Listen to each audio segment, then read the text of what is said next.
कहानियाँ सुनी अनसुनी में मैं हर्षा एक बार फिर आप सभी का स्वागत करती हूँ।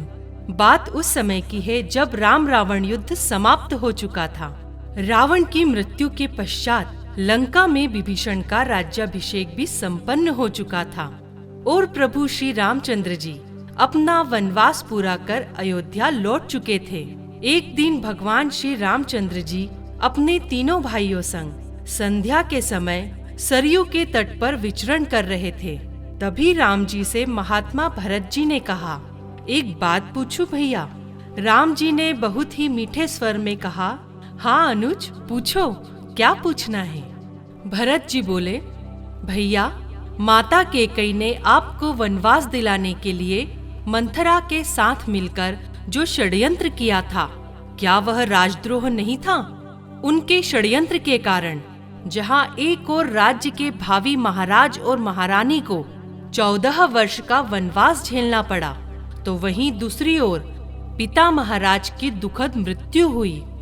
ऐसे षड्यंत्र के लिए सामान्य नियमों के अनुसार तो मृत्यु दंड दिया जाता है, फिर आपने माता कैकेयी को दंड क्यों नहीं दिया?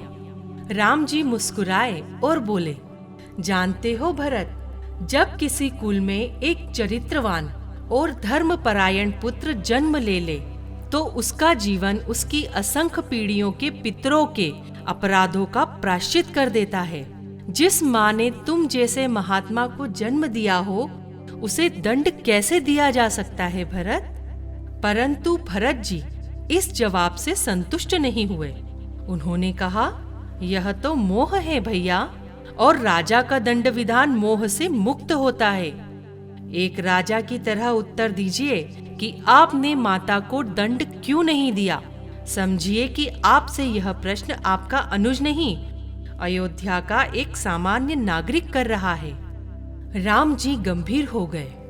कुछ क्षण के मौन के बाद उन्होंने कहा, अपने सगे संबंधियों के किसी अपराध पर कोई दंड न देना ही इस सृष्टि का कठोरतम दंड है। माता कैकेयी ने अपनी एक भूल का बड़ा कठोर दंड भोगा है। वनवास के 14 वर्षों में हम चारों भाई अपने अपने स्थान से परिस्थितियों से लड़ते रहे हैं, पर माता कैकेयी हर क्षण मरती रही हैं।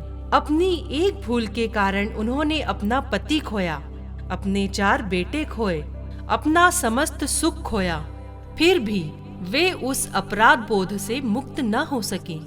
वनवास समाप्त हो गया तो परिवार के शेष सदस्य प्रसन्न और सुखी हो गए, पर वे कभी प्रसन्न न हो सके। कोई राजा किसी स्त्री को इससे कठोर दंड क्या दे सकता है? मैं तो सदैव यह सोचकर दुखी हो जाता हूँ कि मेरे कारण अनायास ही मेरी माँ को इतना कठोर दंड भोगना पड़ा। राम जी के नेत्रों में जल उतर आया था और भरत आदि भाई मौन हो गए थे। प्रभु श्री रामचंद्र जी ने फिर कहा, और उनकी भूल को अपराध समझना ही क्यों भरत? यदि मेरा वनवास न हुआ होता तो संसार भरत और लक्ष्मण जैसे भाइयों के अतुल्य भ्रातृ प्रेम को कैसे देख पाता? मैंने तो केवल अपने माता पिता की आज्ञा का पालन मात्र किया था, पर तुम दोनों ने तो मेरे स्नेह में 14 वर्ष का वनवास भोगा। वनवास न होता तो यह संसार सीखता कैसे कि भाइयों का संबंध होता कैसा है? भरत जी के प्रश्न मौन हो गए थे। वे अनायास ही बड़े भाई से लिपट गए। उनकी सारी जिज्ञासाएं समाप्त हो चुकी थी। इस कहानी को सुनकर हम यह कह सकते हैं कि राम कोई नारा नहीं है, राम एक आचरण है, एक चरित्र है, एक जीवन जीने की शैली है।